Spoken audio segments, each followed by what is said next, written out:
Last week I went to Kelowna to see a 5-bedroom, 6-bathroom prefab home built by Honomobo. While I was there, I had the rare opportunity to talk to two separate people. One, the project manager of that build and many others, and two, the founder of the company. We got into some of the hottest topics, including what is the first step if you're buying a modular, and tariffs, or lack thereof. Two different people, two different roles, a lot of information. Let's get into it, shall we? Public service announcement, I am now posting daily on Facebook. Feel free to join me and 64 of my closest friends for behind the scenes, photos, more videos, and floor plans. Link is in the description down below. Let's get into this. All right, I'm here with Jared Kowali. I haven't seen you in probably 20 years since we played volleyball together.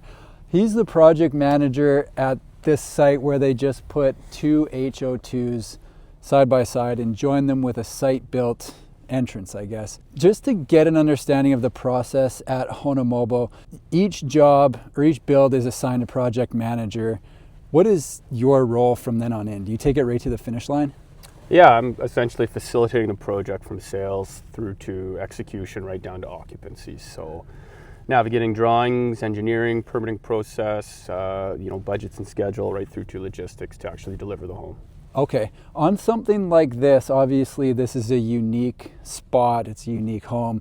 What were some of the things that you came up against that you weren't expecting? Yeah, this particular lot was logistically a challenge. In the backdrop here, we are on the side of a mountain. So we had to scrape this whole driveway in. It's ensuring we have the correct radius on our corners, the correct grade, the trucks can do it. Again, we have to account for weather. We build in Nisku, Alberta. We travel through the Rocky Mountains. This particular build was scheduled to go in the winter. Okay. We have to deal with snow.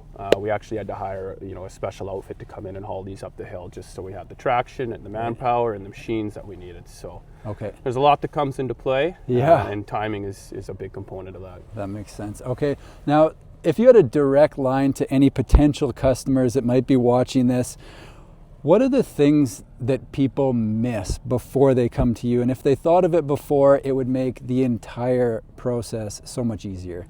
What would you tell people? The first thing is, engage us early. Bring us down. We can come do a site visit. We can assess the lot and, the existing roadway in prior to going into any sort of drawing or engineering agreement. And we can generally give you a yes or no just based off a simple site assessment. Okay. Beyond that, if it's as simple as altering an access, we have a lot of ability to do that. Unfortunately, when we get in instances where we might need to alter a district, village, county, or city road, then that becomes a lot more involved, and we're generally needing to look up local criteria, work with that municipality to then improve the road just to deliver the home. Yeah. That obviously creates a lot more work, a lot more time. Okay. So it's just kind of engage early and ask the questions, and we can generally give the advice needed. That's awesome. Okay, yeah. Thank you. No problem. All right, I'm here with Daniel, the founder of Honomobo. We're in a project where they just put two HO5s together. Obviously, this isn't the first build you've ever done. You're saying you've been doing this for 10 years. How did you start off? I did custom homes for about 10 years prior to this, and we did infill, so we were knocking down old homes and building new.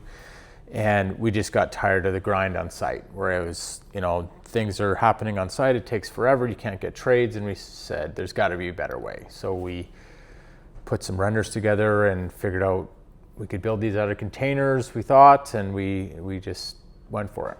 Okay, so you started out building or refurbishing containers or whatever that's called, and then somewhere down the line you decided to go to structural steel. What was that decision about? Right, and the cost of containers is variable, and they're not quite as square as you think. So we ended up renovating containers, and they would be a little bit out of square, and you'd end up spending more time squaring them up to get it right. And I guess the bigger thing was the thermal bridging through the floor. Like a container has steel channel on the floor, and the cold or heat can kind of just come through the floor. So we ended up cutting out the floor. So at that point, we were like, we may as well just build from scratch. Okay. Now you can kind of see what the frame's built of behind me here, but could you kind of elaborate on what we're looking at here? Yeah, absolutely. So it's structural steel. So everything's an engineered new steel.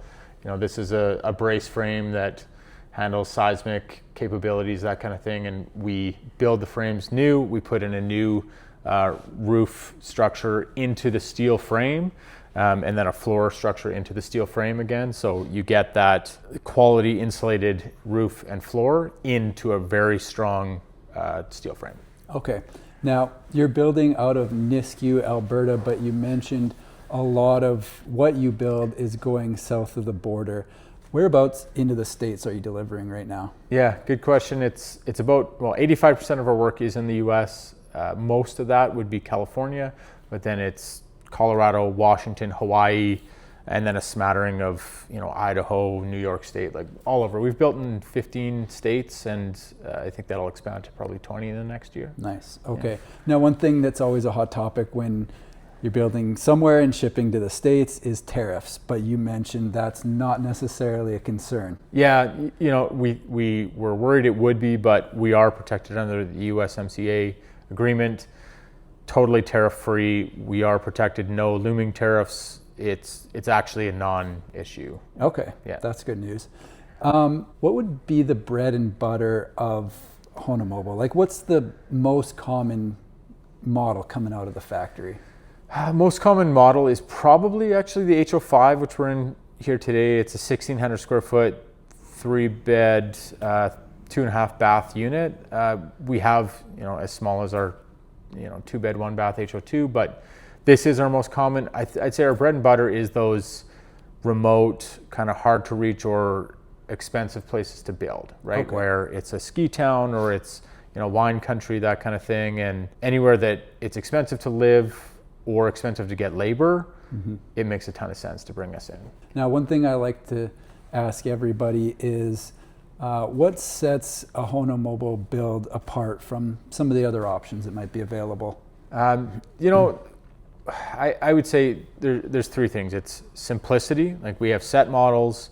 We offer a very high-end, modern design home. We make it simple. We make it fast. To build in a factory, it takes about 3 months versus on site that can take, a year plus kind of thing.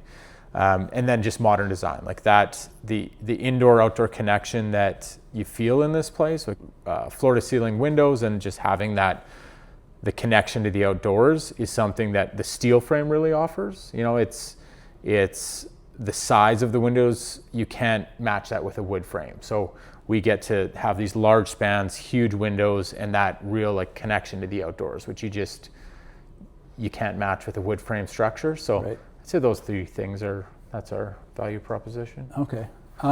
Now, say someone's sitting there watching this and they've got a piece of property or they're thinking about taking that next step. What is the most logical first step going down the road of buying a Honomobo? Yeah, good question. I mean, an inquiry, website inquiry, and then we'll do modular feasibility assessment is the first step. So we'll send somebody physically to the site if there's any question on access, because we need to get a full-size truck and trailer to the site along with a crane. So we usually send a person to the site, make sure that we can logistically get the modules here, and then we'll do a zoning review, make sure that we can actually get, we can build a residential home, setbacks, that kind of thing. And that's the first step, modular feasibility assessment. Okay, awesome. Well, I appreciate you letting me come by and check this place out. It turned out amazing. So thank you very much, and look forward to seeing some more of your stuff down the road. All right.